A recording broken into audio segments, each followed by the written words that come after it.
Good evening, Tiger Nation, and welcome to this episode 6, October 1st. It is October, Coach. October 1st edition of Tiger Talk. This is our weekly Hattiesburg High School Tiger Coaches Show from Walk-On's Bistro and Bar. We're live here in Hattiesburg at Walk-On's. Tonight we're going to recap loss last week to Wayne County.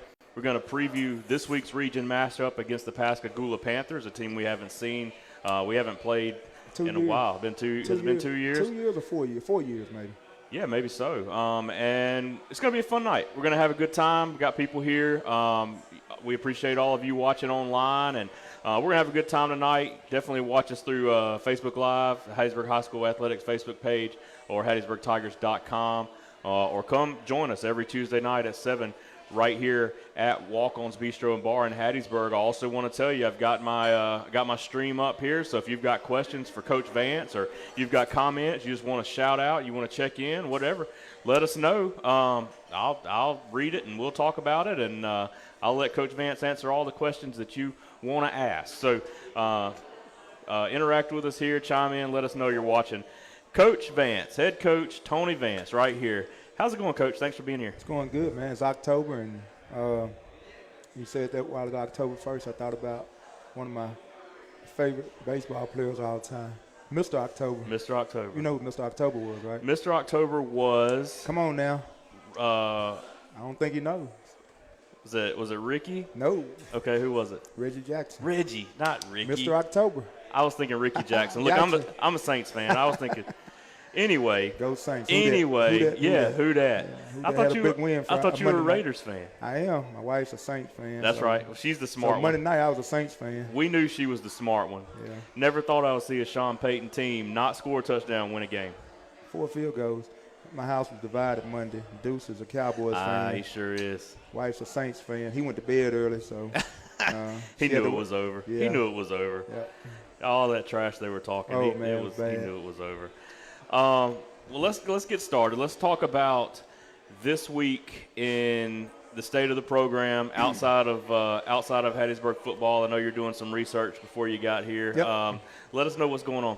All right, so volleyball is wrapping up. Regular season's about over. They're starting the playoffs. Our volleyball team did finish second, so they'll be in the playoffs. They'll be going to East Central next week to get ready for we got October 17th. October 17th in 2 weeks. Get ready for the first round of playoffs at East Central. So I think they may have 1 or 2 regular season games left before that. But they've already got the number 2 seed wrapped up. That'll be the number 2 seed. So congratulations to our volleyball team, our coaches, and definitely our players. Great job this year, bouncing back with a relatively young team and getting to the playoffs. So excited about that. Cross country, middle school cross country is going to be running on the 21st, and then we start our region cross country meet will be on the 24th. So good with that, and you know how far they run? They just run. They just run. I believe it's a 5K. It's a 5K. It's a 5K through the woods. Yep. It's way too far for me or you to run. Yeah, I'd probably ride a bike. Oh, well, maybe. Yeah. If it was a motorized bike. But, anyway, go ahead. Yep, and swimming's got to meet next week. So starting to wrap up some of our fall sports and move into our winter sports. Basketball's right upon us. October 14th start date for varsity basketball, both boys and girls. So looking forward to that as well. So you both those teams made the playoffs last year, right? Made the Final Four. Made the Final Four both last boys year. And girls made the Final Four last year. And so is this the first year that they're going to do it at the college arenas? Yeah, for basketball. For basketball. Not going to do it at the big house anymore in Jackson. They've bounced it back and forth where they let the girls play 1 year at Jackson State and then the boys hold the finals at the big house. And this year I think they finally moving into some college venues. Yeah, so they'll do it. I think kind of the way football's been doing it. They'll do it at Ole Miss. They'll do it at State, and I'm sure at some point probably do it down here at USM too. So, so that'll be interesting, and that's fun. And you know from experience, and your kids know what it's like, what kind of experience it is to go and dress in those locker rooms and play at those arenas, and that was a lot of fun. You talk a little bit about that experience. A lot of times, once-in-a-lifetime experience for those kids, man. A lot of time for coaches as well. So it was a great experience. It's one of the things that was highly debated when MHSA decided to move the games, the state championship games from Jackson in football to the colleges or universities throughout the state. But, the overall experience that the kids get, for some it's worth it. And, on the other side of that coin is, well, now we have to travel so far. But, you're not going to ever make everybody always happy. So you have to just try to do what you think's best. And, for the experience those kids get, I think it pays off. Well, we traveled a long way. I mean, that was probably the furthest trip we would have had to make, I guess, to USM State and Ole Miss. And we went up to Ole Miss and played, but you can tell me if I'm wrong, but I feel like it wasn't that bad, and it was, I think, well worth it for those kids to get that experience. And a great trip for some of them. First time they've been to that part of the state. Some of them the first time they've been on Ole Miss's campus. So you got to see a lot of different parts of the country up through there. So it was fun. And a lot of those kids will so Drew Causey out there. Oh, we got Coach Causey out here. Oak Grove head coach Drew Causey out here through the window messing with Coach Vance. But, yeah, for a lot of those kids, they'll never get an opportunity to be on a field like that. Right. And so that was a big deal for them. And we actually got dressed in Ole Miss's we were the home team. Locker room. So it was pretty cool for those kids. Well, that's awesome, Coach. And so let's talk about last week's game. Tough loss to Wayne County, 38-22. We start the season 0-1 in the region. It was another game of two halves, really. Went into halftime down 17-8 off a big run from Cortland Harris, 75 or so yard touchdown run where he looked good. Yeah. And Cortland had a great game. We'll talk about him in a minute. But just kind of talk about we weren't able to keep up in the second half, really. Yeah. Hats off to Coach Gandy and those guys at Wayne County. They got some guys that can make some plays for them, and they did that. The quarterback, I knew going in he was going to be a tough guy to tackle, just a powerful runner, and, just reminds you a lot of guy we've had here running the football, just tough to tackle, and they were able to make some plays, and they had some big backs that were able to break some tackles and put the ball in the end zone. Just field position, first half was just terrible for us. It's like we started inside the 10 every time, and and didn't think we were gonna ever get out of the first quarter with the penalties. I mean, it was quite a few. Like, I told some guys, I'm gonna call that holding and stuff out. Now we're gonna be here a while, so I think they let up a little bit in the second half. But it was a lot of penalties, and I think they had more than we did, but it was one of those games where those officials. They kind of, they may be watching, but, they kind of wanted everybody to know they was there. Yeah, I mean, it is what it is. And in high school sports, sometimes that happens where the officials kind of – I can say it, you can't. But the officials sometimes will kind of take over a game. Yeah.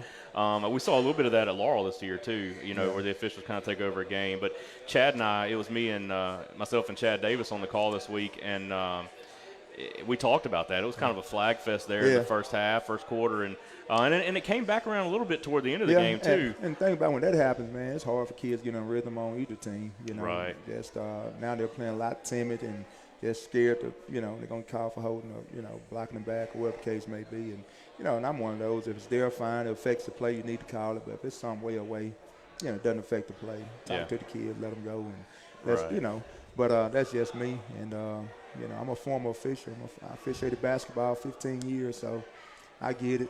Yeah, I do. But two calls I'd never seen called in 20-something years, and I was like, Yeah, there was one that, and I don't remember exactly what it was. There Probably was one kickoff. that you quit. Yeah. So that was what we couldn't figure it out either. They called a false start on kickoff. Is that what they before we even really set? Yeah.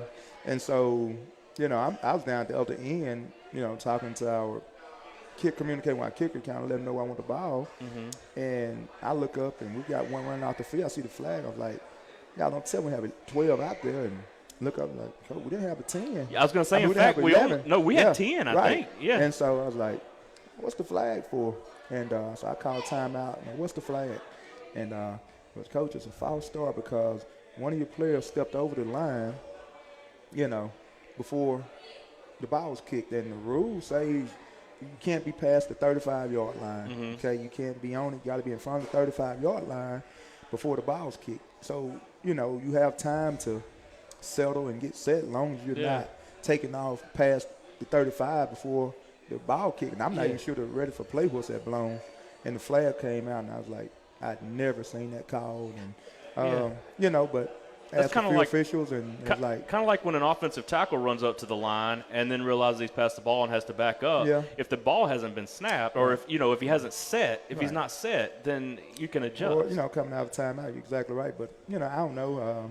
They threw that and never heard of that one. That's the first time I've ever seen that call. It's pretty petty. Yeah. I thought, and but after doing a little homework on it, that wasn't the right call. Okay. If the ball had been kicked and he was Right. crossed it, then but nevertheless, and then the other one, they called. Wayne County had an injured player on the field. I subbed out one of our defensive players, and the official like, "Coach, you can't do that." I said, "How come I can sub anytime?" He said, "Coach, you do it and throw a flag." I said, "I'm about to sub that kid out." I said, "I'm subbing him out. He's loafing. I'm gonna sub him out." Yeah. And just as sure as I subbed him, he threw a flag.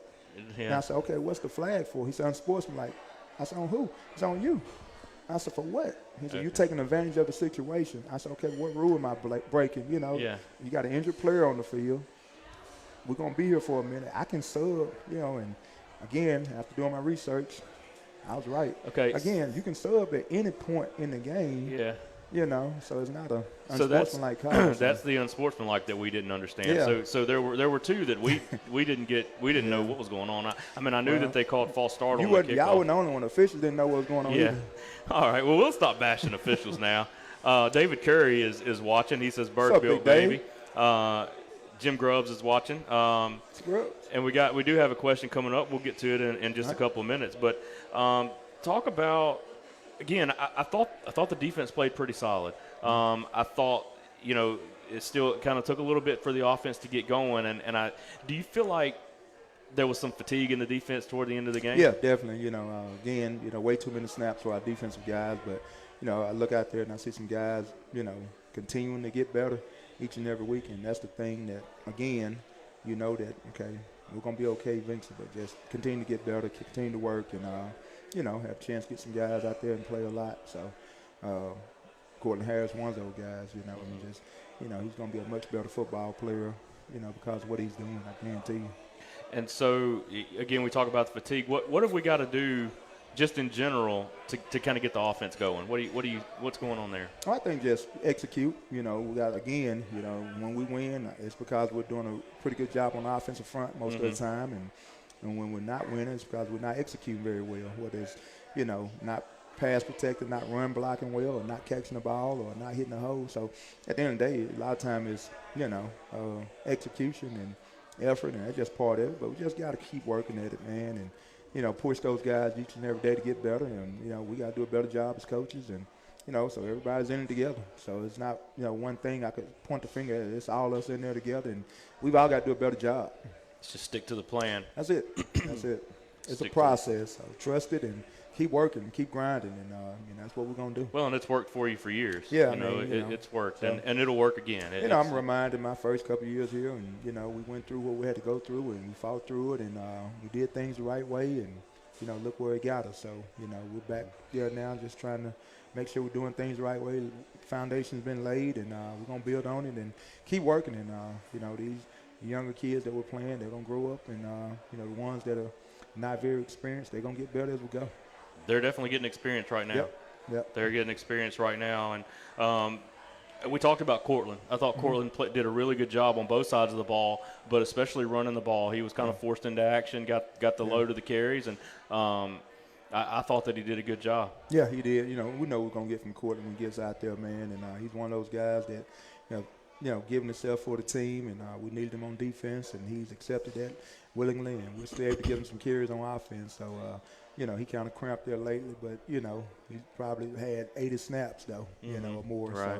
So that's to be expected sometimes. And, I thought you were going to ask, what can we do about this cramping? I was like, man, let's get out of September and get in October, maybe get some cooler weather would help, too. Well, I was going to say it is October, but it doesn't feel like it yet. I think the cool front's coming next week, I hope. Okay.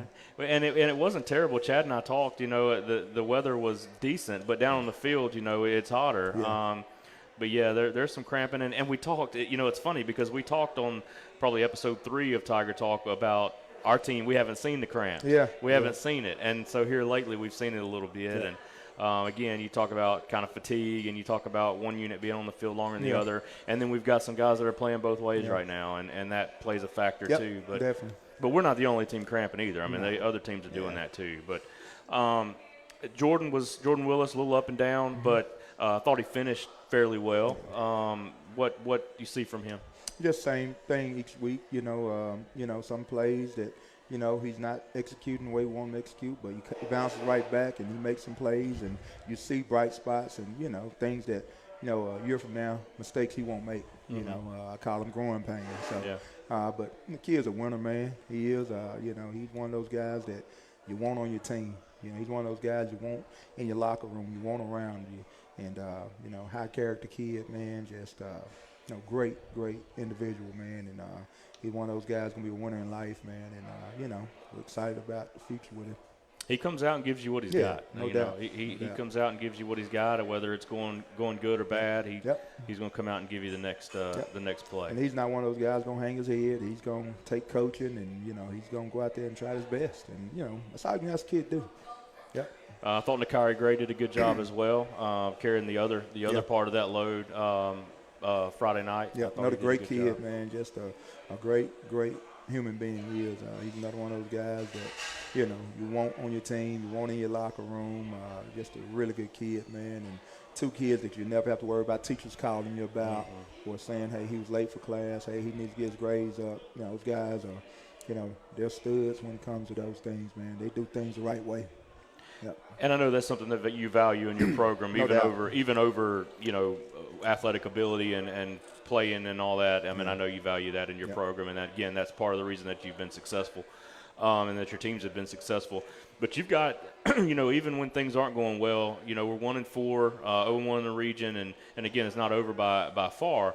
But you've got a ton of guys that give you 100%. I mean, you got Chance Ducksworth, you got Tomasio Robinson, you got guys that are going to give you 100%. And that's the thing, man. Those guys, all I'm going to ask them to do. Let's get out here and give your best, and let's continue to work to get better, and let's gain the meaningful experience we need to move forward. And that's what we're doing, man. And still excited every day to go to practice and get better. Absolutely. I thought, going back to kind of how the defense played, I thought they played well. We mentioned that. I thought it was 2 weeks in a row now that teams have thrown on us more than they normally do. I don't know how many times Wayne County threw the ball, but it seemed like they were really testing you now. You did a good job against it. Yeah. But is there something – do you see something that's enticing teams to throw? Maybe our 7-man box. Maybe. That may be it. That may be it. We're playing a lot of man coverage, zero coverage, and just we're challenging our DBs to cover guys, and we're committing the rest of them to try and stop the run, especially when you play a team like Wayne County that's a heavy run team. So, and when you do that, you're going to give up some plays. Guys are going to give up plays at times, and that's just part of it, And I thought they did great against Cameron Norman. Made a great play in the first quarter to knock a sure touchdown pass away. I thought they did a really good job. It's just a little confusing to me that these run-heavy teams have been throwing the ball so much. And again, I think it's something that you kind of invite. I mean, it's one of those things that we're gonna try to stop the run, and we dare you to pass on us, and you can try it if you want. And it's one of those deals where we're playing a team that's an 85-90% run team. We're gonna commit to stopping the run, and we're gonna take our chances in the secondary. So. Just what we're going to do. Well, and we knew that wasn't Wesley's game. That wasn't his thing. And again, it worked out pretty well for us in that respect. I thought the defense did a good job. Tell me what some positives that you saw out of this game, some positives that we haven't mentioned already. I think a lot of them we talked about already, but I think just the growth. Adversity is one of those things that I talk to our team all the time about, how you deal with adversity. When things aren't going the way you want them to go, and certain seasons not going the way we wanted to go, but how are you going to deal with it as an individual, as a human being, as a young man? How are you going to deal with adversity and move forward? And that's one of the things I told him after the game. I'm thankful for the adversity I've had in my life because it's made me a better person. And they'll look back and we'll overcome this as a team, and we'll deal with adversity, and we'll be better because of it. So in time as a team, you can face adversity and overcome it. Whether you win or lose, you learn to overcome and deal with adversity. That's an important factor in life, is overcoming things. And I tell them all the time, man, I wish I could tell y'all that losing a football game would be the worst thing that ever happens to you in life. Right. But it's not.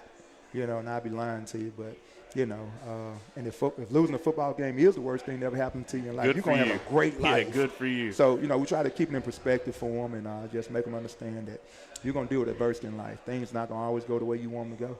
And how you deal with it, it's not about, what happens to you. It's about how you deal with what happens to you. So I see our guys growing mentally from, the adversity we've had to face throughout these first 4 or 5 games. And, yet still they come back every week, ready to work, ready to get better. And that's telling me that they're learning to deal with adversity.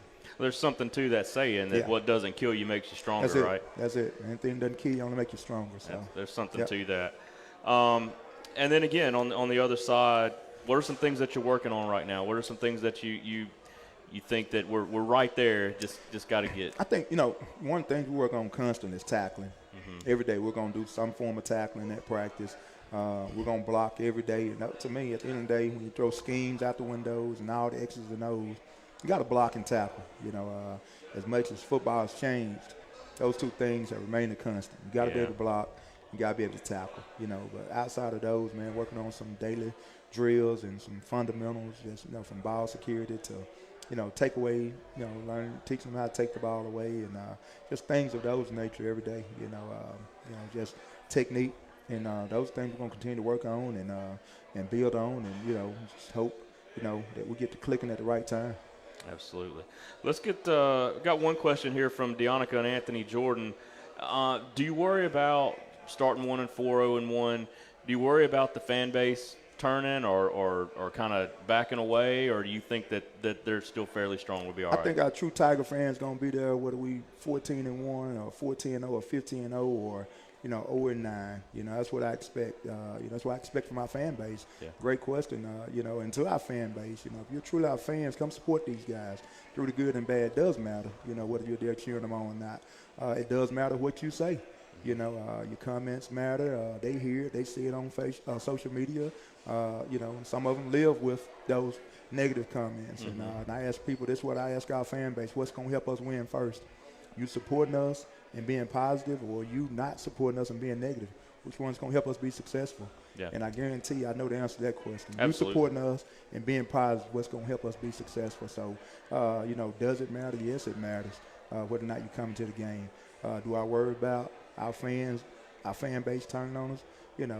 I can't control that.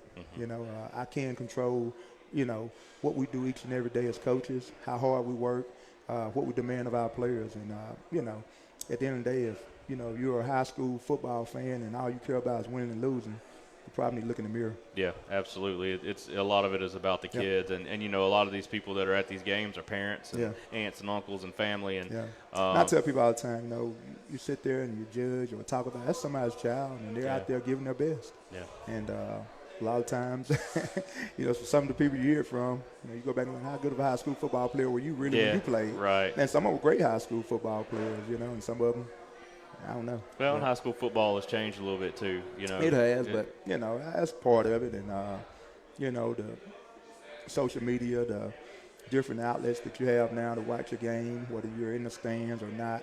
I remember playing, and my school was never on the news, mm-hmm. And here it is, we're blessed to be in a place where, we're on the news weekly. So, but we're relevant. Yeah, absolutely. So, we're going to keep working hard. I can tell our fan base that our players are going to continue to work. Our coaches are going to continue to work. We're not going to quit. We're not going to give up. And I think in the end, you'll be happy with the product. Absolutely. There's wins on the schedule. So, I mean, there are more wins on the schedule. It's not over by a long shot. I was figuring it up today. We're right at the halfway mark in the regular season. So there are wins on the schedule, and these are the games that matter. So that was a great question. Appreciate you asking that. If you got other questions, we'll answer those too. So just let us know. I do want to thank our sponsors real quick right here before we talk about this upcoming game this week. I want to go to our sponsor page. We got Hattiesburg Coca-Cola, The First, the National Banking Association, Forest General Hospital, Clyde Bryant, State Farm Insurance, First Bank, Forest County Board of Supervisors, the City of Hattiesburg, Walk-On's Bistro and Bar, Payne Company, Southern Bone and Joint, Petro Nissan, Southeast Mississippi Rural Health Initiative, McDonald's, Economy Supply, Hancock Whitney Bank, and there's still some blank space on this page if you want to be a sponsor. So you can definitely do that. And it's not just for football. These sponsor packages that you do and give out are for all sports. So you're going to get – we have different sponsorships for each sport. And, you know, our basketball season's ready to start up, and they'll have some sponsorship opportunities for you too. So, you know, go see Coach Jackson, Coach Watson, and I'm sure they'll be glad to see you. Absolutely. Yep. I do want to mention, too, here at Walk-Ons, they've been great to us. We talk about them every week. The menu item that I want to pick out this week that I want to mention is one that John has just been rubbing in my face for like 3 weeks now, is the buffalo chicken wrap. Every week, John gets a buffalo chicken wrap, and he tears that thing up. All the stuff on the menu, that's what he goes for. He's over here shaking his head right now. So you got to try it. My daughter got it last week. She loved it. So you got to try it. It's the buffalo chicken wrap here at Walk-Ons. And you got to get the waffle fries, right, John? Got to get the waffle fries. They're awesome. So get the buffalo chicken wrap, get the waffle fries. Come up here, give these guys a shot if you've never been. If you have, give them another shot. Come back up here. They're super nice. They always come back here and talk to us whenever we are setting up and breaking down, and they take care of us. So we really appreciate them. All right, Coach. Let's move on to this week's game. All right. Back in action this week, back at D.I. Patrick Stadium, right? Back home. We're going to face the Pascagoula Panthers. Yeah. We got a couple things going on this week at home I want to mention, too. So Friday's going to be our pink out game. Okay. Where we're make sure we, have our cancer awareness night. You know, I think, you know, I tell kids all the time, and most people you know have been affected by cancer one way or the other. Or if you haven't been, chances are you will be. You know, but so we definitely, you know, I lost a sister to breast cancer a few years back, so it's definitely one of those things that, you know, we take seriously, and we want to make sure we do everything we can to recognize and bring awareness to it. But we've got that going on. It's our pink out game Friday night. I think we're scheduled to have our helicopter come in and drop the game ball off. Oh, sweet. So it should be something to be there for kids to get there and get a chance to see the helicopter. About 6:30, I think that's supposed to be going on. Well, last year they came in and dropped their coach. Yeah, they did. That was fun, but that'll be about 6:30 on our practice field. So come out and, you know, see that happening Friday night at 6:30. Second thing we've got going on, our state boys track team was state champions. So we'll be doing our state championship ring presentation at halftime Friday night. So that'll be something definitely we want people to come out and enjoy and take a part of and watch us honor those guys for hard work and winning back-to-back state championships. So those two or three things we got going on this Friday. So come on out and enjoy it and take part in it and wear your pink.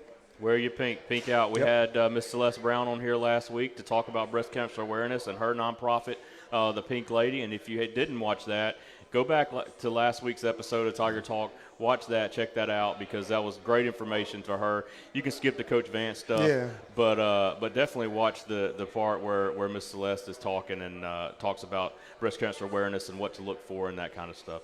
All right, so the Panthers 2-3 on the season, coming off of a loss to PRC, and they're on a 3-game losing streak right now. They won their first two, I think Moss Point and Ocean Springs, I believe. That's right. And then they've lost the last three.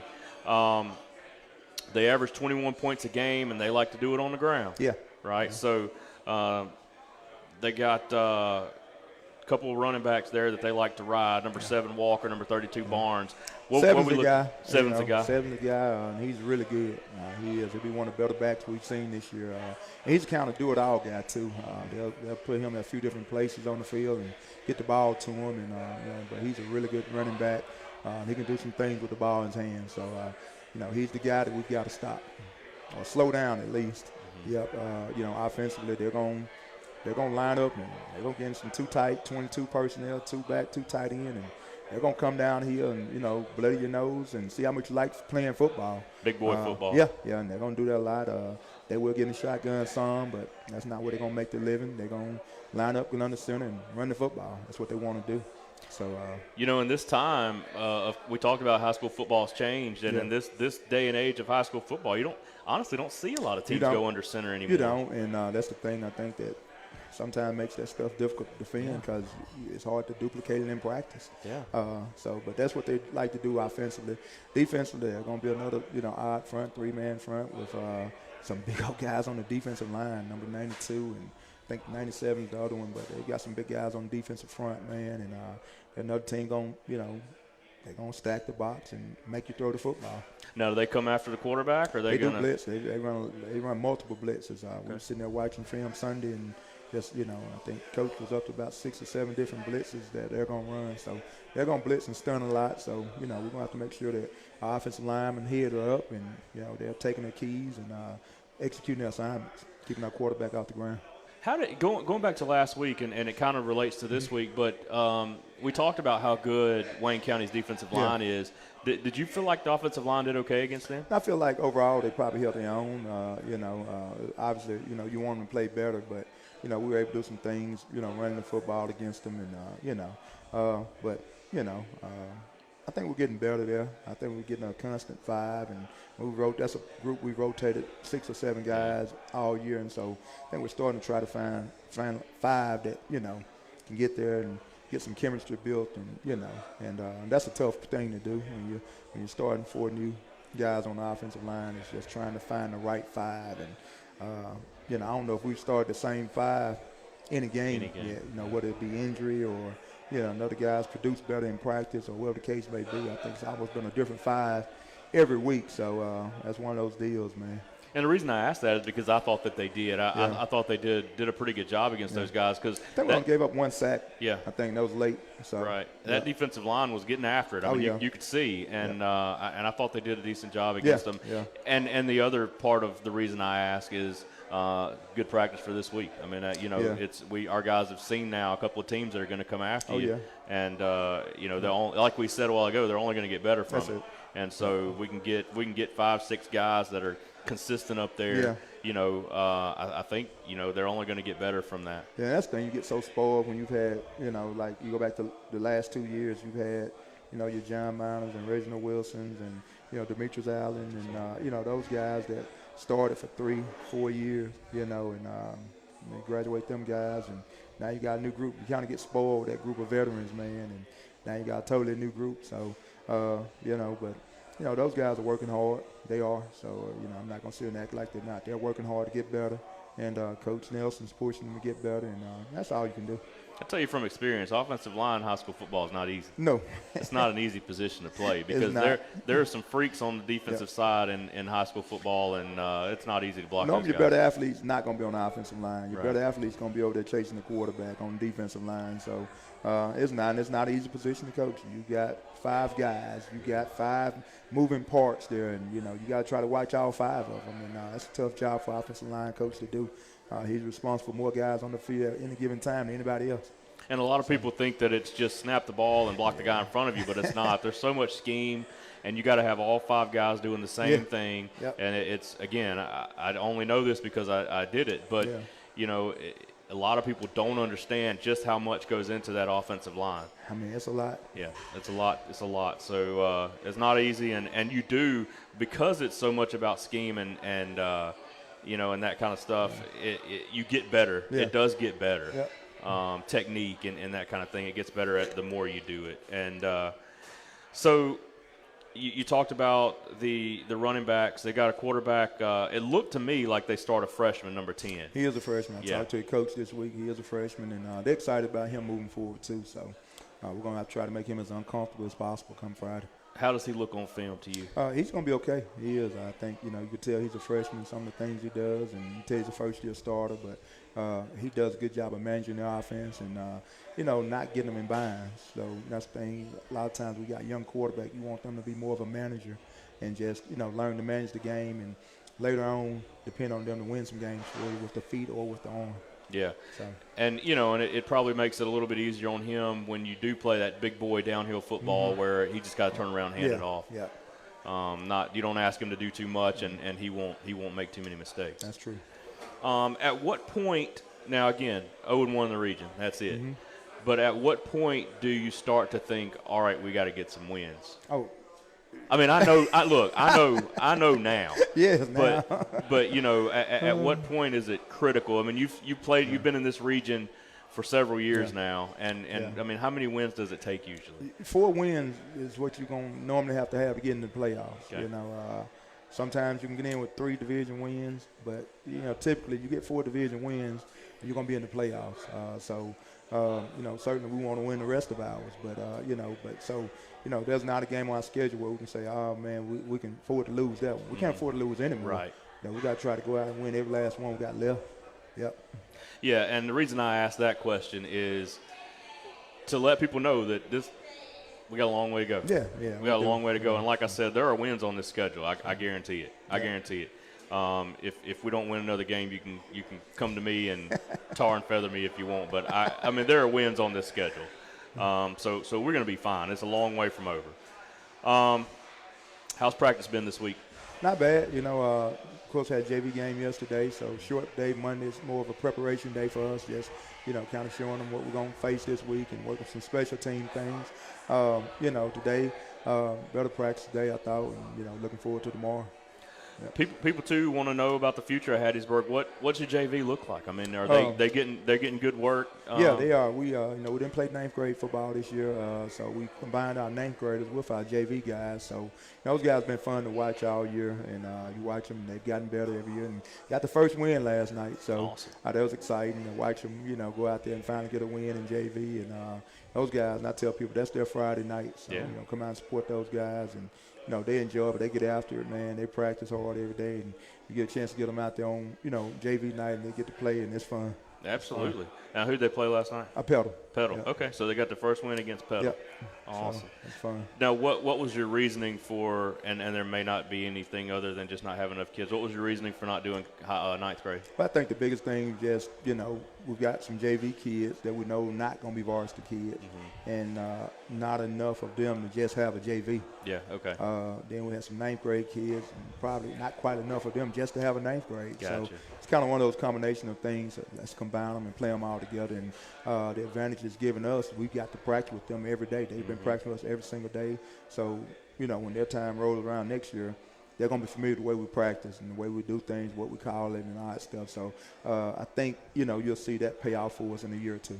Yeah, and again, I think that's huge because when I was in high school, you didn't get to practice with the high school team until the 9th grade season was over. Right.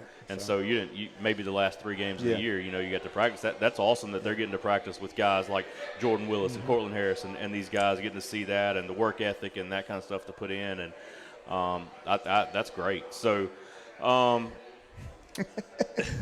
Deuce texted me. Did he? Bring me some waffle fries, and you know what I want.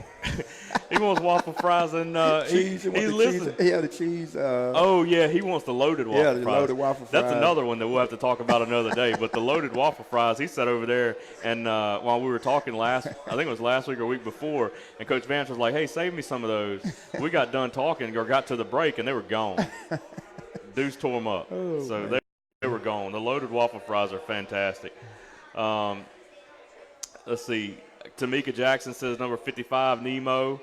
My dad's watching. My dad says, keep your head up, Coach. We're going to be fine. We're going to be just fine. One thing I do know, now, to anybody asking, tough times don't last. Tough people do. Absolutely. And you're looking at a tough guy, and we got a tough team. Absolutely. Friday night, D.I. Patrick Stadium. We're going to be back at home. We played well at home. Yeah. We've played well at home. Oak Grove game that we were right there, should have won probably, and then Jeff Davis County, we were able to get our first win. So 2 losses at home since 2016. It's not bad. That's not bad at all. So we're going to be back there. Tickets are $7. Booster Club applications are $20, $30 with a T-shirt. Tiger Store's open on Thursdays from 5 to 7. Well, let me tell you about Tiger Store. So actually, the Tiger Store is actually open every day. Okay. So we're there, me and Ms. McIntyre in the Tiger Center. So rather than just open it once a week, you're able to come to the Tiger Center. Our athletic offices Monday through Thursday, normally from 8 to 3, and then from 4 to 5. Okay. We're normally there, but typically 8 to 3, Monday through Thursday. Fridays, if you got to wait till Friday, then we normally shut down about 12. So 8 to 12 on Fridays. So you got several opportunities to come and purchase some Tiger merchandise. Now, I know at the first 2 home games, they had a table set up. Yeah. Are they going to continue to do that? Yeah, I think we'll try to have a table set up this Friday. So we've had some wonderful people come out from 4 Points Church, Pastor Shad, and help us out with those, and it's been great. We've had some parents to help us out, so it's been great having those volunteers, and we're still looking for volunteers. So if you're looking to volunteer, come see us. I promise we can find something for you to do. Absolutely. Every time I walk by that table, there's somebody buying something. Yeah, so that's been good. I think we set it up right there at the gate, and everybody sees it, and then kind of puts it on their mind. So, hit the Tiger store for sure. Coach Vance will sell you something. Yep. Don't forget that Pink Out game this week. Wear your pink to the game, breast cancer awareness.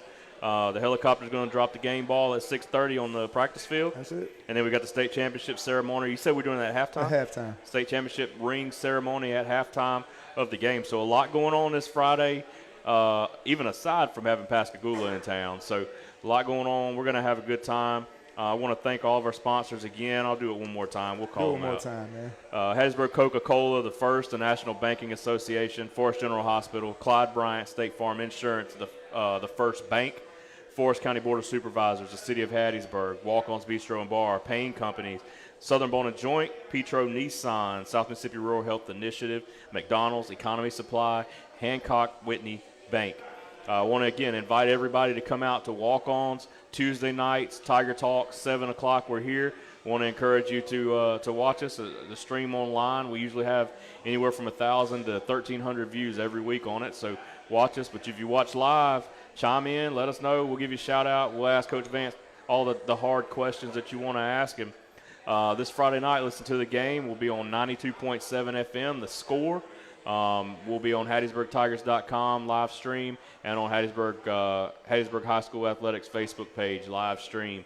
We about got that thing figured out, and it's been doing really well the last couple of weeks. So we're rolling on that pretty good. Coach, final thoughts? Just looking forward to Friday night. Each Friday night is a new adventure for us, and we're excited. Put a team out there, man, and let's see what they do come Friday night. So to all our Tiger fans, come on out and support these young men. They deserve it, So just looking forward to seeing you in the stands Friday night. Big guy Jordan Willis says, "Go Tigers." Let's go, Jordan. Jordan Willis. For John, myself, Coach Vance, I want to say thank you. Good night. Go Tigers.